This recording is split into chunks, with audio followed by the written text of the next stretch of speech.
Okay, well, I think we'll get started. I'm Dean Evans. I moderate these P2P network meetings about once a month. Been going on for a long time, not 30 or 35 years, but maybe 4 to 5. So, and I'm an architect and I run a research center at the New Jersey Institute of Technology, but I live in Connecticut. So I have my bona fides worked out, live in Norwalk.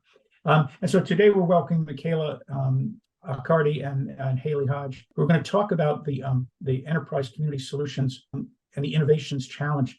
That they prepared this discussion for us before the announcement of the winners. So if I got it right, Michaela, this is going to be the first public announcement of the winners of this program. Is that correct? We announced them earlier this week, but this is our first time presenting our winners. So you all get our first run of this, and we're excited to share it with you. Okay.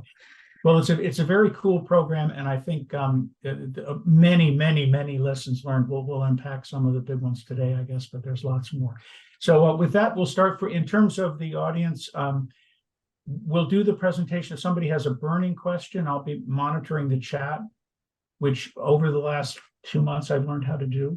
I didn't understand it before, but I will be looking at the chat. So if you raise your hand, I can recognize you in the middle. Otherwise, when we open it up to questions at the end, you can raise your hands and I'll try to coordinate that, but mostly with this group, they just start talking. So, and you can feel free to do that as well.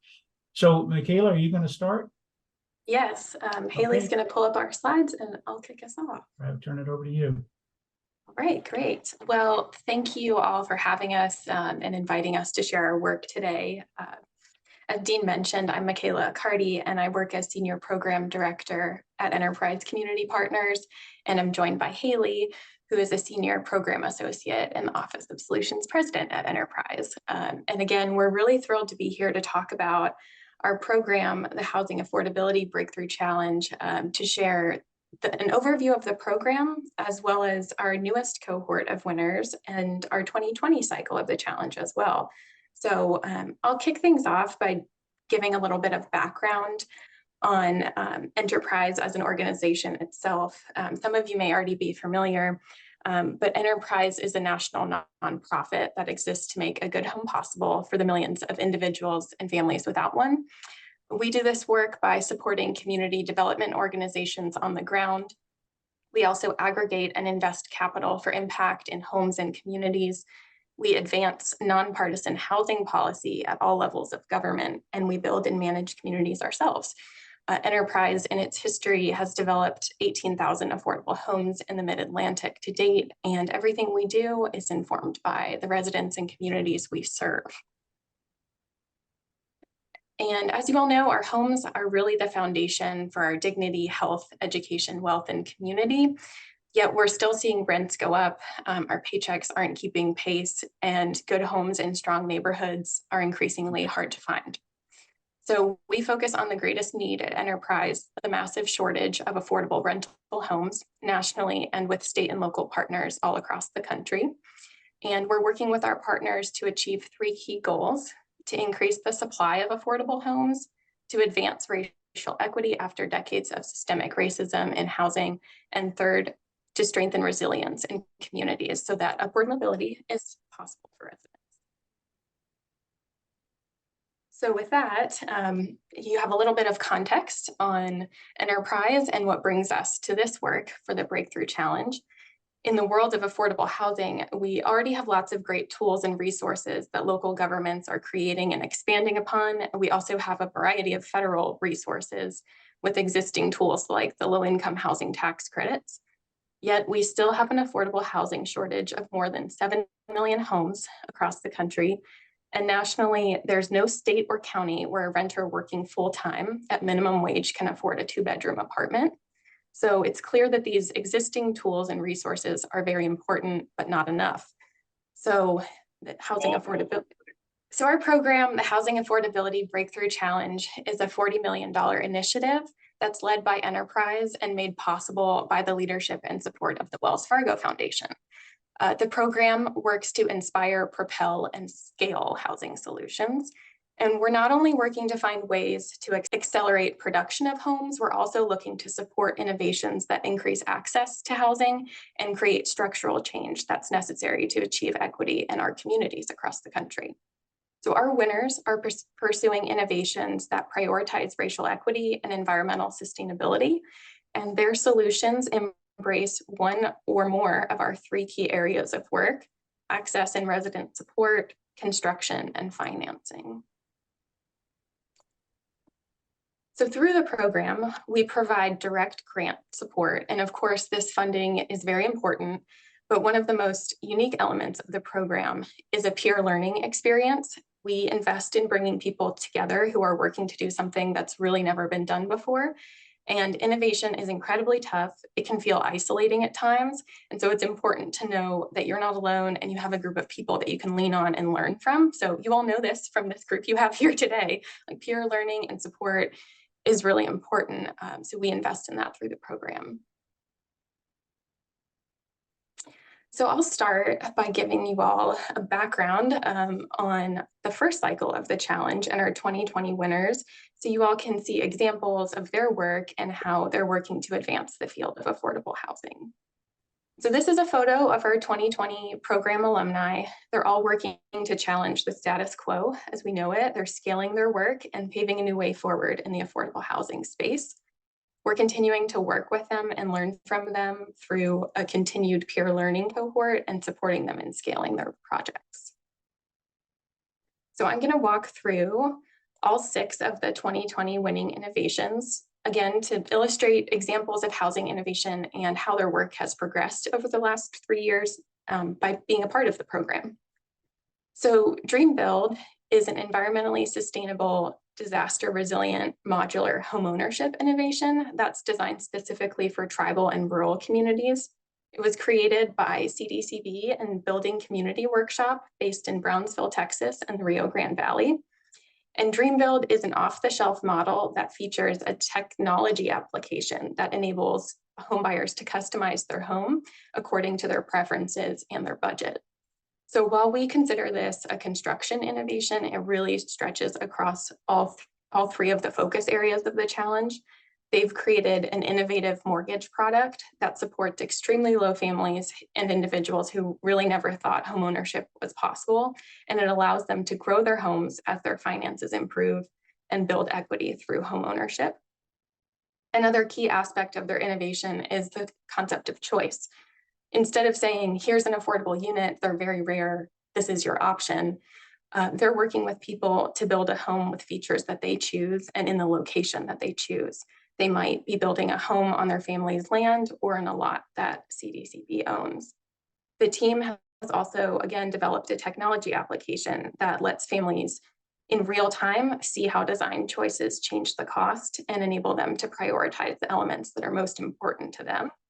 And they're currently working to replicate and scale their efforts to Pine Bluff, Arkansas, Moorhead, Kentucky, Chattanooga, Tennessee, and Native communities in South Dakota. So we are continuing to work with them in those efforts. Another construction innovation is the first cross-laminated timber modular multifamily home prototype called Mod Pro. And this innovation is led by Forterra, based in the Pacific Northwest. And so a key aspect of this work is responsible forestry and influencing the supply chain. And you all know that modular housing on its own and cross-laminated timber on its own are not necessarily innovative, but bringing them together to develop the first prototype for multifamily housing is. And so the team at Forterra, through their work, found that developing this prototype was more expensive than they initially envisioned. They needed to bring in a group from Switzerland that had the technical expertise and the certifications needed to do the modular multifamily prototype. Forterra as an organization is currently getting back to its roots as the largest land trust in the state of Washington. And looking ahead, they're hopeful that this model and the process of developing the first prototype will be important to the field and sharing those learnings. The completed prototype is currently being used as affordable housing for program staff on a YMCA property owned by Forterra, and these are photos of the prototype. So financing is another key program area of the challenge, and Underwriting for Good is a program that expands access to credit using a digital platform that draws from alternative credit data like rental payments, utility payments, and subscription services. And by showing sustained payments and cash flow, that demonstrates a borrower's ability to repay a home mortgage. So the program's looking beyond traditional metrics of creditworthiness and therefore working to directly address racial inequity and reduce the racial wealth gap. So using alternative forms of credit is something that a lot of mission-oriented organizations around the country are doing. The really innovative piece of this program is that it's an automated underwriting system. So they're working to develop automated technology so that manual underwriting isn't required, creating efficiencies and new opportunities for individuals and families so they aren't excluded from a home purchase and can be competitive when they put down an offer on a home. This is really important because there are people across the country who are fortunate and can go to a bank and despite a tedious process can get a mortgage. There are also a lot of people across the country, particularly individuals and families of color that don't have the same opportunity. They may have been renters for their lifetime. They may have a low credit score, and so they're automatically excluded from the traditional processes. So this work by the Center for New York City Neighborhoods really is seeking to address that. They started in New York and they're still working there, but the magic is really going to be when they're testing out this mortgage product with the Dream Build team that I shared at the beginning. They're currently working on the next version of Underwriting for Good called Second Look, and it's software that has new application interfaces to ease rent reporting. Our next financing innovation is called Health and Housing, and it's focused on the Gulf Coast area. It uses investments provided by healthcare payers like Medicaid managed care organizations or MCOs to build healthy, affordable homes paired with healthcare and social services. So the innovation is working to target funding gaps and health disparities in the Gulf Coast by bringing together both affordable housing professionals and healthcare partners at multiple levels. They're partnering on capital investment, service provision, and tracking their impact through data and analysis. So again, they're creating new financing options for health insurers to invest in affordable housing with integrated health and services. And this is particularly transformative because, for example, MCOs get their state licensing renewed every 7 years by the state, whereas we see low-income housing tax credit financing expiring in 15 years. So by combining these, and if an MCO needs to come out of their investment after 7 years, this is still creating an innovative risk-sharing capital pool to support affordable housing. And Gulf Coast Housing Partnership has 2 new housing developments that are very close to completion. H3C in New Orleans with its partner Aetna and CVS Health features 192 affordable housing units.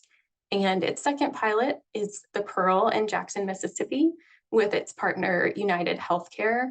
And the project is transforming a long vacant hotel into 76 affordable units for seniors. All right, those were our financing 2020 winners. And now moving to access and resident support. The Homecoming Project is a housing model for people who are returning from lengthy prison sentences. It pairs people leaving prison with welcoming hosts who have a spare room in their homes that's not being used and a desire to help someone make a fresh start. Community navigators at Impact Justice, the lead organization leading this work, community navigators provide re-entry coaching and connect participants to local organizations that offer wraparound services for 6 months. And you might be asking yourself why someone may be willing to open up their home to someone that they don't know with a long-term prison sentence. And our program staff in 2020 thought the same thing. This could be risky. It might not work, but if it does, this would be game-changing. And to date, Impact Justice has had over 100 participants that have gone through this 6-month process of the Homecoming Project. And The hosts have had such great experiences that they often host another participant or end up negotiating an individual lease with the participant they already have in their home. It's been tremendously successful with 0% recidivism. And this is really demonstrated in the pictures that you can see. The woman on the left is a participant of the Homecoming Project who's gone through the program and now has a home and is living in a community that she chose to live in. And the picture on the right shows a couple in the middle. There's a guy with a mustache and woman in a gray sweater next to him who are hosts for the Homecoming Project. And the 3 people around them are participants in the program that they hosted, and they're hosting now a 4th participant. This program is based in Oakland, California, and Impact Justice is working to build a toolkit and expand to Los Angeles. While, of course, this is a really great program focused on people returning from long prison sentences, it also has huge benefits to the people who are hosting, especially in high-cost areas where rental income brings additional housing security to them. Our last 2020 winner is trauma-informed, the organization is Preservation of Affordable Housing, and their innovation is trauma-informed housing, which is really about systems change and changing the culture of affordable housing in the communities we develop. Often in affordable housing, we design a development and focus on certain AMI levels. And when we've completed that development, we think we've really done our job and that's successful. But in reality, we all come into the world with different experiences, and we all have trauma. And people who are living at the development and working at the development similarly come with their own set of experiences. So when we set up a culture and a framework for welcome to your new home, but we're also going to inspect it every 3 months, we're also going to require a very rigorous income requirement process. We're going to require complex paperwork. This really communicates a high stress environment and can make people feel uncomfortable or surveilled, especially if they're dealing with bankruptcy, coming out of experiencing homelessness. So this innovation challenges us to think about housing stability as just as important as housing development. We want to keep people housed, and trauma-informed housing is about rethinking all aspects of the process, from design and management to the development of the affordable housing.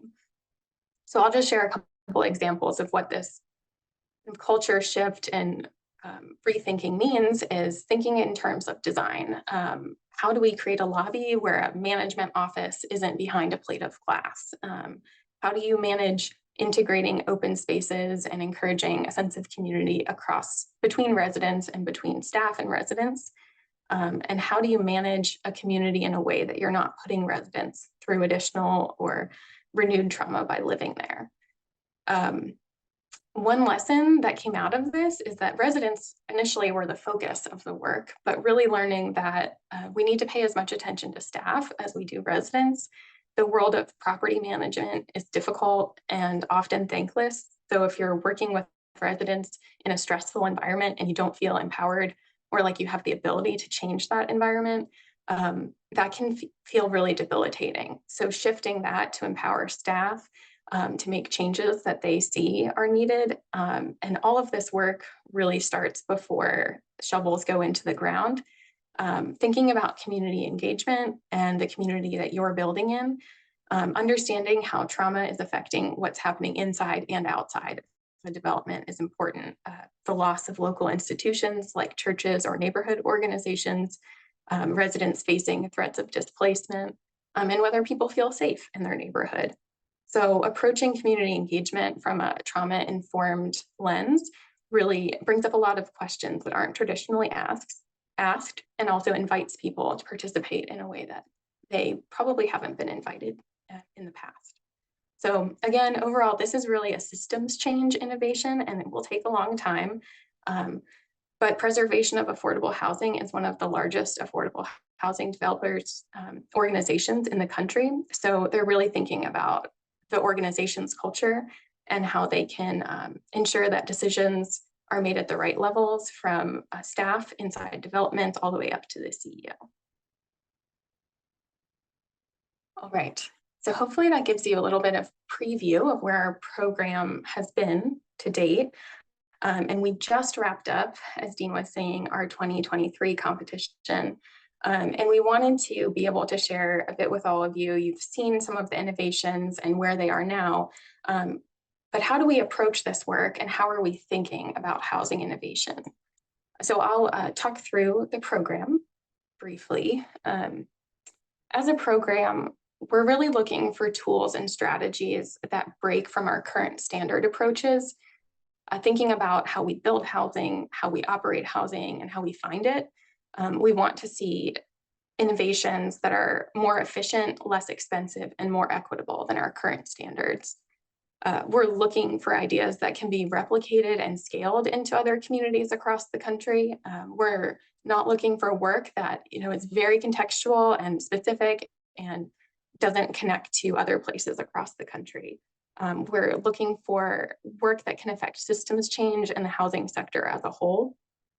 And for the 2023 challenge, we're supporting implementation ready ideas, meaning that we know it often takes a lot of time and planning and pilot projects to get work to a place where you have a project team that's ready to go. So the teams that Haley and I will share for 2023 are ready to hit the ground running, and they're already doing this work. So I'll pass it to Haley to talk about our focus areas. Great. So for this challenge, when we think about housing innovations, they typically fall into 3 buckets, which Michaela mentioned a little bit earlier. And those buckets are construction, financing, and access and resident support. And while many of the innovations realistically span across multiple of the categories, organizations applied in a specific focus area that was most prominent in their innovation or most applicable to their innovation. So the first one is construction, which is all about how to build and preserve affordable homes cheaper and faster. And so we specifically define innovations in this focus area as those that introduce new tools, new strategies or approaches, and or new technologies that spur transformative practices, processes, or new materials that'll create construction efficiency, streamline supply chains, bolster climate resiliency, and or reduce building costs. And you saw some examples of construction innovations that won in 2020. And these bullets are not requirements for these innovations to meet all of these. This is just examples of the types of solutions and innovations that we're looking for. All right, access and resident support. You saw examples from the Homecoming Project and the trauma-informed housing. It's really about expanding people's ability to choose where they want to live, choosing a community where they can thrive and they can have access to all of the services that they need. We think about the way that individuals can build wealth through homeownership, and understanding that access to a safe and stable home makes so much more possible in our lives. So in this 2023 cycle, when we're thinking about access and resident support, we're asking ourselves, how can we improve the way that affordable housing is accessed? How can we expand choice? How can we create stability? And how can we promote personal agency and create opportunities for upward mobility? So then the third focus area is financing. And so these innovations, the examples that Michaela talked through, and as you'll see with our 2020 winners, have a really strong emphasis on equity and making funding available to people and organizations that historically haven't had access to them. So the underwriting for good that Michaela spoke about earlier is a good example of that. And so these innovations, we're looking for innovations that expand choice in housing options and increase access to home ownership and create new approaches to finance housing projects. And so again, broadening access to capital, unlocking or leveraging new or existing financial resources, and creating a more equitable housing market for renters and home buyers. So again, these are just examples of what some of those solutions could look like. So those are the focus areas that our innovations embrace, at least one, but often several of them. And across all of the focus areas, the Breakthrough Challenge includes 2 main priorities: integrating environmental sustainability and centering racial equity. As you know, environmental sustainability is vital when we're talking about development and housing. So we look for innovations that have environmental sustainability well integrated as an approach. And we also understand that not all housing innovations have an environmental sustainability component, especially when we think about our financing work. So in this competition that we just wrapped up, applicants weren't penalized if an environmental component wasn't applicable, but we still elevate this as a priority across the program. And racial equity is also centered in our work on the Breakthrough Challenge, as it is for both of our organizations at Enterprise and the Wells Fargo Foundation. We think about racial equity in terms of the way that we do the work, so the process by which work is done, as well as the outcomes. And we strongly consider the makeup of the project team and organization's leadership, asking whether the folks doing the work reflect the communities that they work in. Great. And then in terms of the actual support that the winners are getting from the challenge, one thing that we learned from the 2020 Breakthrough Challenge is that different innovations require different levels of support, and that one award size doesn't necessarily fit all. And so for the 2023 cycle, innovators were able to apply for either $1, $2, or $3 million support based on the scope of their proposals and their projects. And so for this cycle, we had $16 million to award, and we're aiming to have at least one winner in each focus area, and ultimately had 6 winners who received $2 to $3 million in support from this program.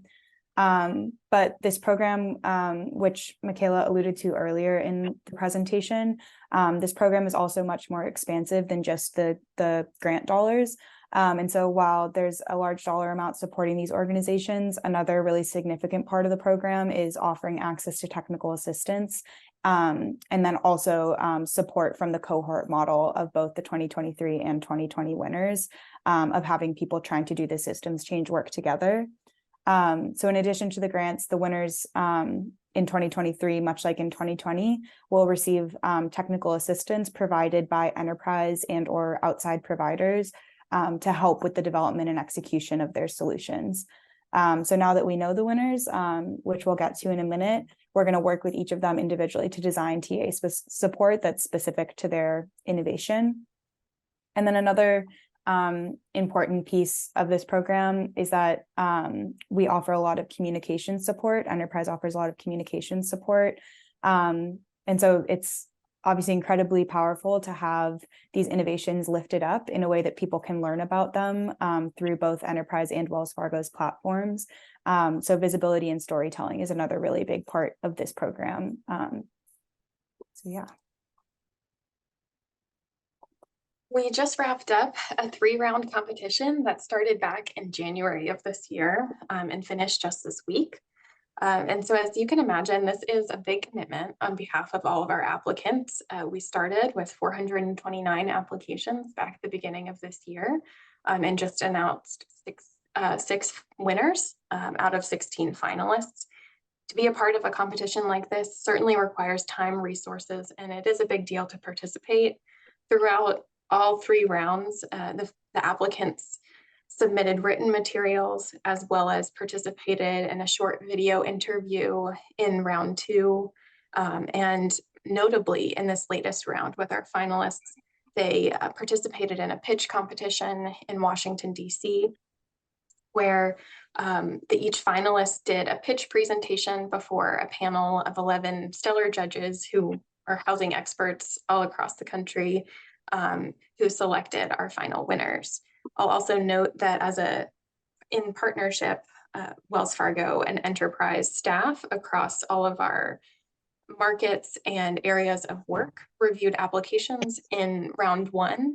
Enterprise reviewers honed in and selected 42 semifinalists, and in round 2, Wells Fargo staff across different lines of business and geographies across the country selected 16 finalists to move forward. So hopefully this gives you a sense of the work that some really stellar organizations have been doing to participate in the program throughout the year. And this week, we just announced our 6 winners for 2020. And these winners we're really proud to share compose a majority of BIPOC-led organizations, and their breakthrough ideas really reflect the diversity of their communities. They range from a lending and education innovation that's created with and for tribal home buyers, to a high school preparing Black students for the construction trades, and generational wealth via home ownership. So all of these innovations are designed to build a more just, accessible, and sustainable housing system. They've all been awarded grants ranging from 2 to 3 million, the 2 years of technical assistance that Haley mentioned, and the benefit of being a part of an engaged cohort. So we'll be working with them to advance and expand their work, and Haley's going to start to share. So this is the piece that we're excited. You're the first audience of sharing this part of the presentation. Yes, yeah, we're really excited to share about all of them with you all. So first up are our 2 construction innovations. And so our first winner is Hydronic Shell Technologies, which is based out of Long Island City, Queens in New York. And their winning innovation is called Thinking Outside the Box. And so this innovation integrates a new HVAC system powered by electricity into an insulated outer shell on a building. And so the shell is anchored to the building using prefab modular panels that can be customized to reflect a community's design desires and culture and things like that. And very importantly, the retrofit occurs on the exterior of a building. And so the residents get to remain in their homes while the work occurs, as opposed to being displaced for that period.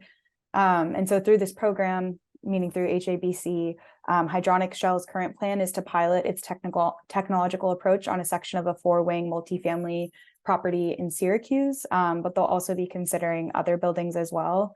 And their ultimate goal is to prove out the technology to be able to scale it and have others adopt it. So they're hoping that by scaling their solution through this program, that could lead to decarbonization and modernization of thousands of old multifamily buildings, making those buildings healthier and more comfortable for the residents living in them. And then our second construction winner is Module, based out of Pittsburgh. And their innovation is called the Last Mile Network, which is a hub and spoke manufacturing model for modular homes that ultimately aims to bring the power of prefab housing into urban contexts. And so modular factories are typically located hundreds of miles from the communities that they serve, and this ends up outsourcing construction jobs and limiting access to innovative building methods for those communities. And this adds challenges and costs for transporting oversized loads across multiple states. And so these barriers make it really hard for developers in cities to employ modular solutions in urban contexts. And so that's kind of the challenge that this innovation is aiming to address with their hub and spoke model, and also with local workforce development programs. And so this model features a centralized factory, which is a large production hub in Pittsburgh that builds the different home parts. And then the second piece is a circuit of micro facilities, modular micro facilities in more urban disinvested communities.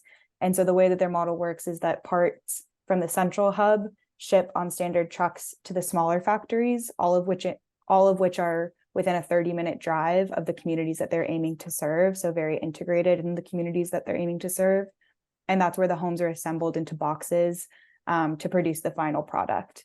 And so the final product is an all-electric home that's built 40% faster and 80% more energy efficient than standard modular homes. And part of the power of this model is that they use standardized components, which creates a lot of efficiency, but then they also can adjust those components to fit a community's needs and aesthetics. So it's at the same time scalable, but also adjustable based on community context. And the other important piece of this innovation is that at their facilities, they also will have workforce development programs to provide residents entry into and training for well-paying construction jobs. And additionally, the Last Mile Network factory workers will also gain an equity stake in the business and down payment assistance to buy a home that they create. And so to ultimately scale this innovation through HABC, Module plans on doubling the capacity of that Pittsburgh central hub. And then they also plan on opening new micro facilities in both Maryland and Virginia. And their goal is, through this expansion, is to create 170 jobs and 400 homes a year, while at the same time generating revenue for Black-owned businesses. So those are our two construction innovations for 2023. Thanks, Haley. So I'm going to talk about our two financing winners for this latest cycle of the challenge. Grounded Solution Network's innovation is designed specifically to benefit communities, families of color who have historically been barred or challenged in accessing homeownership. The Homes for the Future Fund has roots in the community land trust and shared equity models that emerged during the civil rights movement as a way for Black people to gain control of land and farms so they could exercise their right to vote. So this fund works to acquire rental homes in climate-safe locations and puts them in a portfolio that ultimately transfers to community-based organizations. The fund maintains homes as rentals for up to 10 years. And during that time, the home appreciation and the monthly rental payments reduce the loan balance and equity accumulates. So at the right tipping point, the homes sell to families at 20% below market value, while investors recoup their initial investment and make a small return. The remaining equity becomes a down payment for the family purchasing. And when the home is sold, the shared equity model ensures that it remains affordable in perpetuity, and that builds community wealth over time. Really, community land trusts and shared equity models have existed for a while. The innovative piece of this is that it's bringing private investment to those models. So I'll stop there with that one. Lots to say. All right, our second financing winner is Hope Enterprise Corporation, and their innovation is called Securing Homeownership Through Expired Low-Income Housing Tax Credit Developments. And for this one, I think it's important to start with the context in where they're working. So in states across the Deep South, the low-income housing tax credit developers are really incentivized to build or rehab scattered site single-family homes with lease to purchase options. And when the developments, their 15-year program is expiring, the residents or local nonprofits are able to purchase the properties.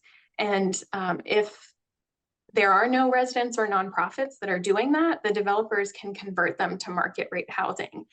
And this is especially important in Mississippi and Alabama, where there are thousands of these dispersed like LIHTC developments that are nearing expiration.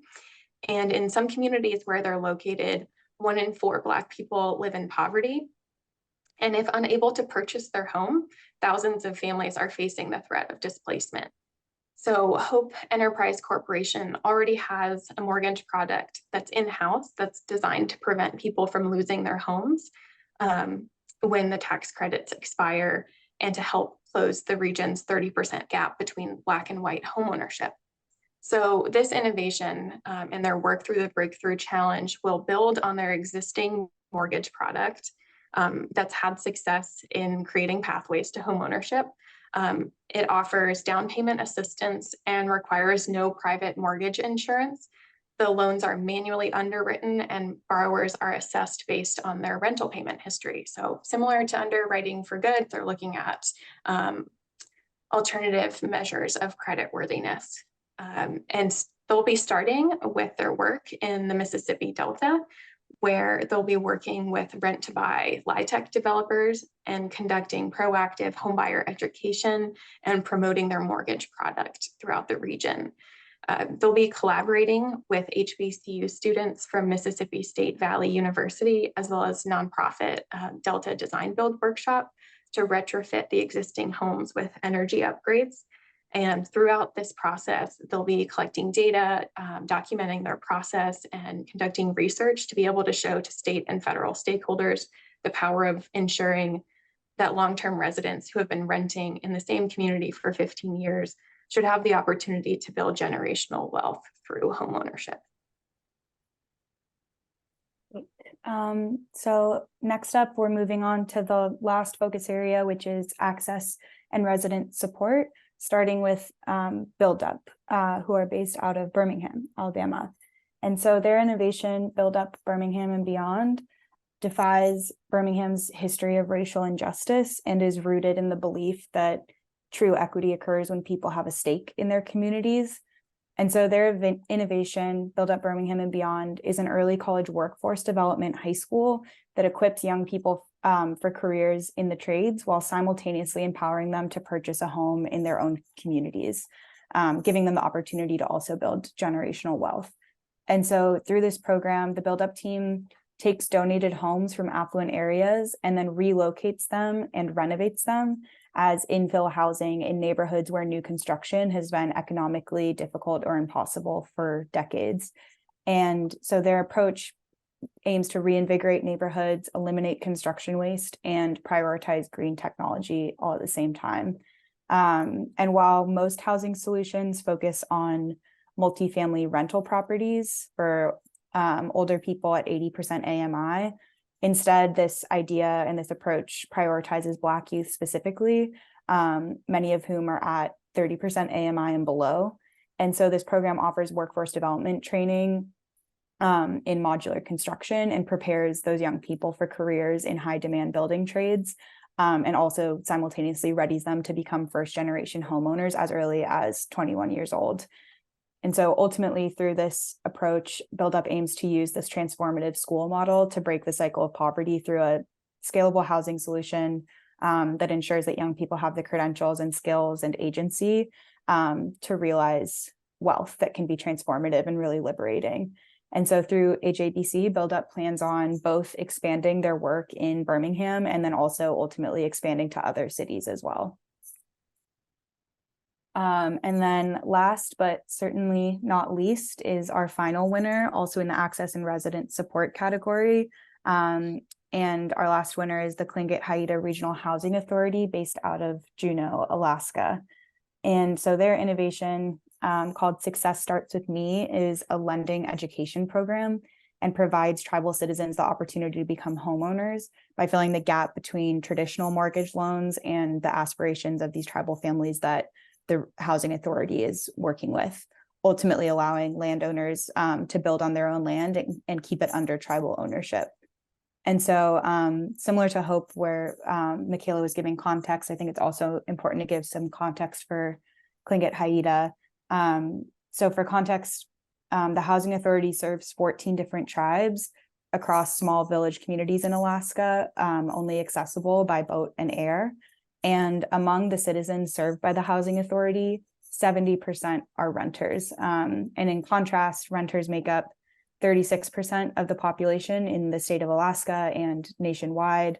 So the communities that Tlingit-Haida is working in are disproportionately majority renters. And until recently, when in 2019, the tribes collectively agreed to make homeownership a priority, there had been no new affordable housing built in the villages for 20 years before that.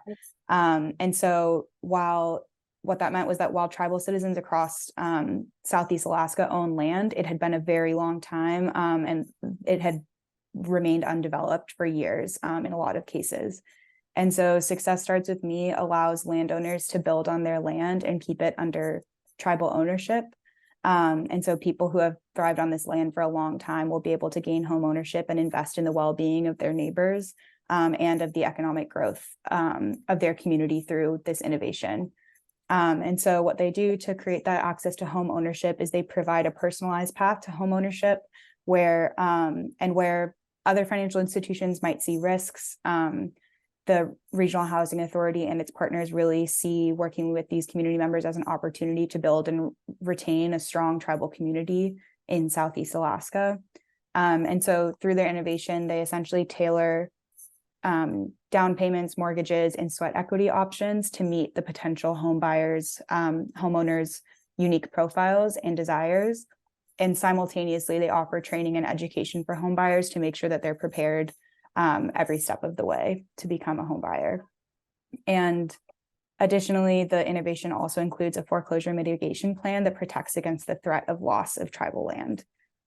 And so as Jackie Peda, who's the president and CEO of the Housing Authority, said, she really sees this innovation as an opportunity to change what housing looks like in their communities and to really share the future or create the future for the next generation through home ownership. So those were our 6 innovations that were just announced earlier this week as winners of the 2023 cycle of the challenge. And we're so glad that we got to share their work with you all. Before we open it up for questions, we also just wanted to give a quick shout out and make space for other organizations that are doing innovation work. So these are other organizations that are also leading innovation competitions and are coming into this taking risks and supporting innovation in different ways. And so all of these different challenges at Ivory Innovations, the Turner Center, and at Fannie Mae, all of the support and all of the challenges are very different in the ways that they choose to support innovation and take risks. But for us, as we've emphasized with the cohort model for the winners, and as you all have with your peer-to-peer conversations, it's really important to have a community of people that are like-minded and that you can talk through things with. And so for us, these organizations have been that community for us as we think through this work in supporting innovation. And it's been really wonderful to get to lean on them and create a community of practice with them and continue to learn from them and figure out how we can improve our program based on things that they've learned.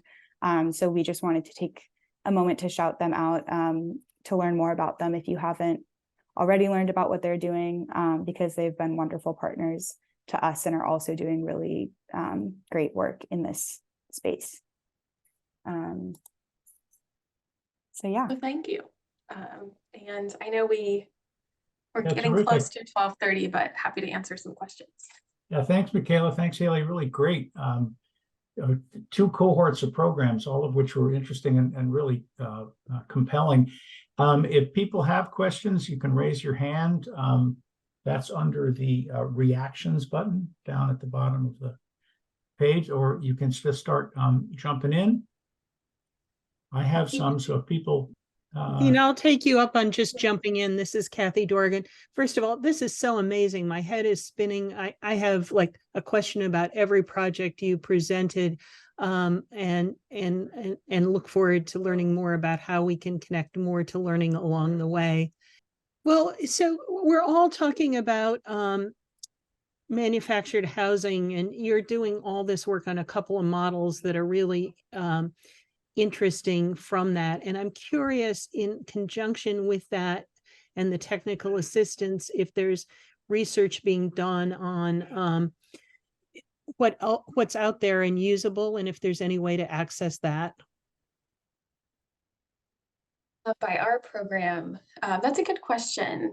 The research aspect of our work is focusing on the cohort of innovations and their collective impact on the system and field of affordable housing.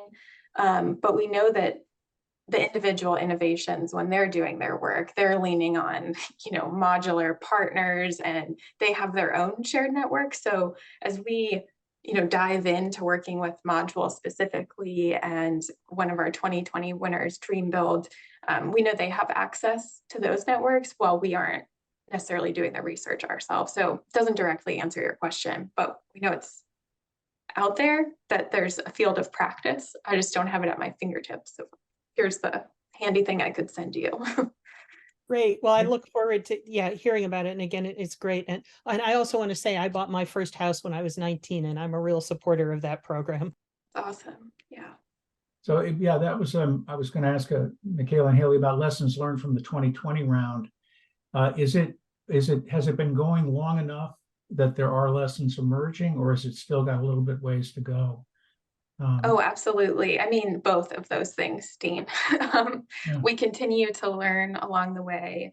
One of the biggest lessons that may sound simple is just really that important aspect of the cohort experience, like being a part of a community and having people that you can just say, like, this is really difficult. This is where I'm getting stuck. And that's the reason we talk about it so much and uplift it. For each of these innovations, there's so many lessons along the way. For example, if we think about Dream Build, as they're scaling their innovation, they're learning, in different contexts, what resonates. They just actually went through rebranding. It was formerly known as Mi Casita, which means my little house in Spanish. And they were learning that from their community members, like, we don't want a little house, we want a big house. Why do we want a little house?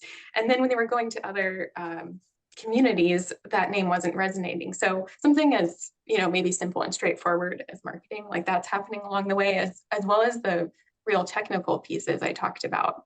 Forterra bringing in experts from Switzerland and learning about, the expense and the technical expertise needed. So we could probably go for another hour on that.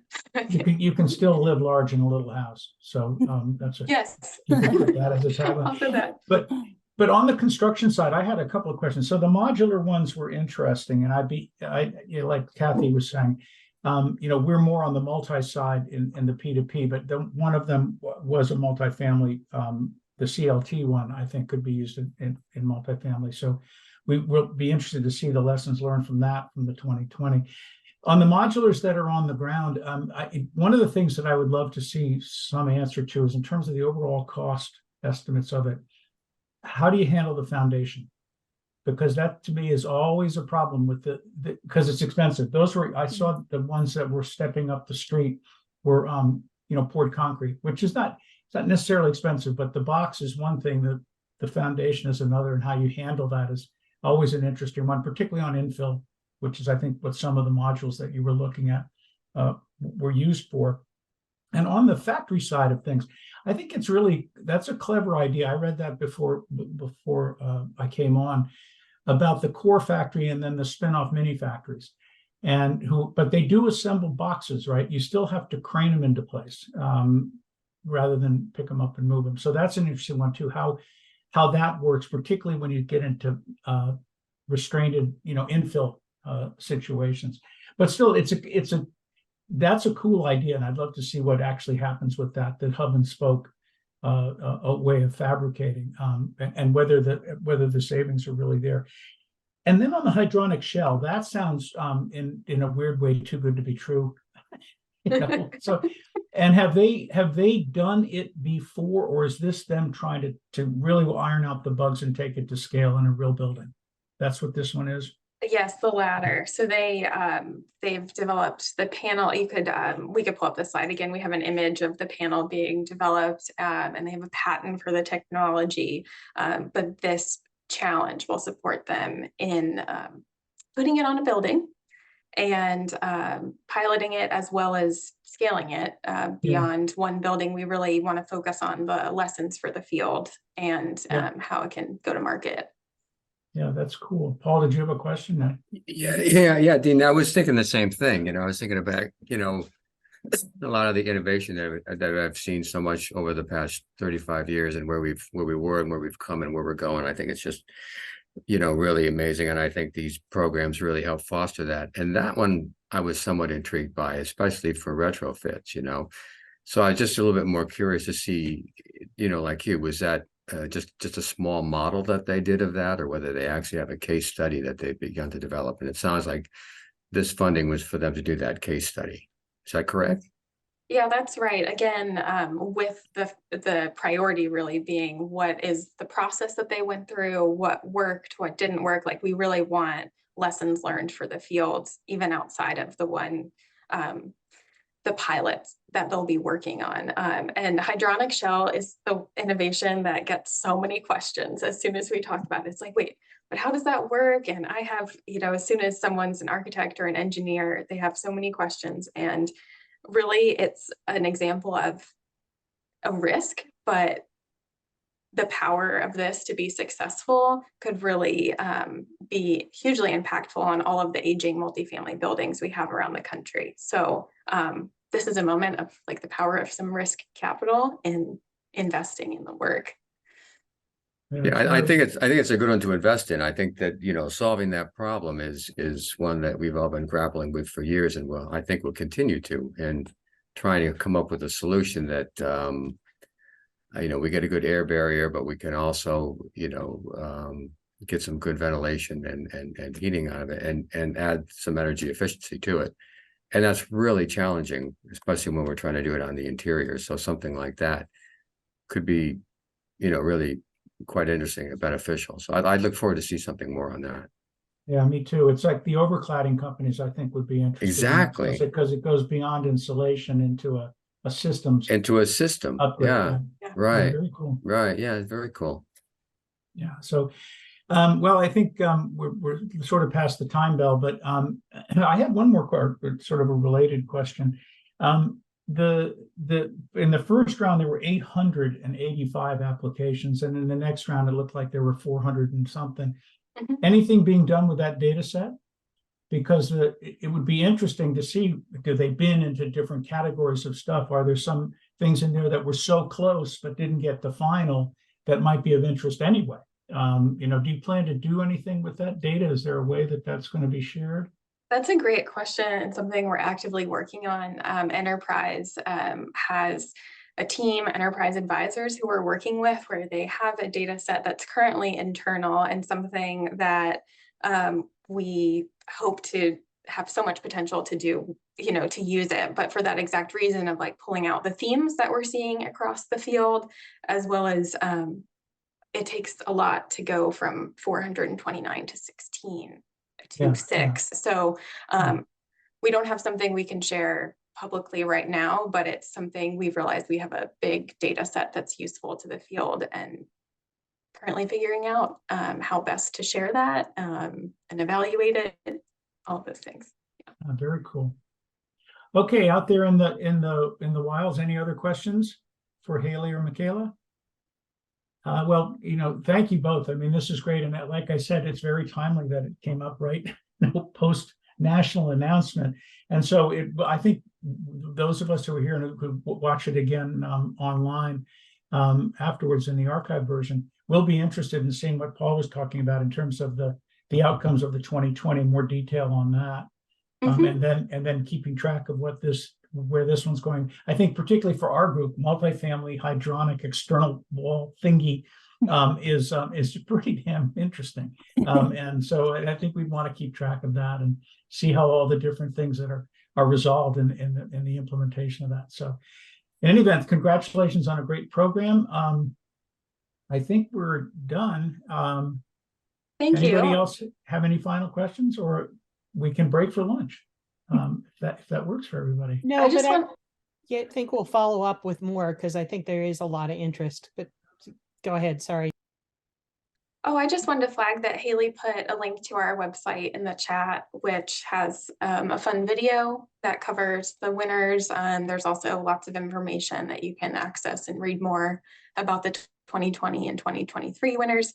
But communications work and storytelling is a big part of our program. So Dean, we can definitely continue to share, hydronic shell and all of the winners' work reporting on 2020, all of that. Okay, great. Well, thank you all. Thanks everybody for coming. And we'll get with you. We don't have one next month, Vicki, right? It's in January, the next one? We're hoping to have it in January. We haven't actually scheduled a date yet. So it'll be either January or February, but we're looking to have a presentation in January. Yes. Okay, perfect. All right. Thanks everybody. We'll have good you. weekends. Thanks for having us. Thank Thank you. Our pleasure. Nice to meet you Thanks. all.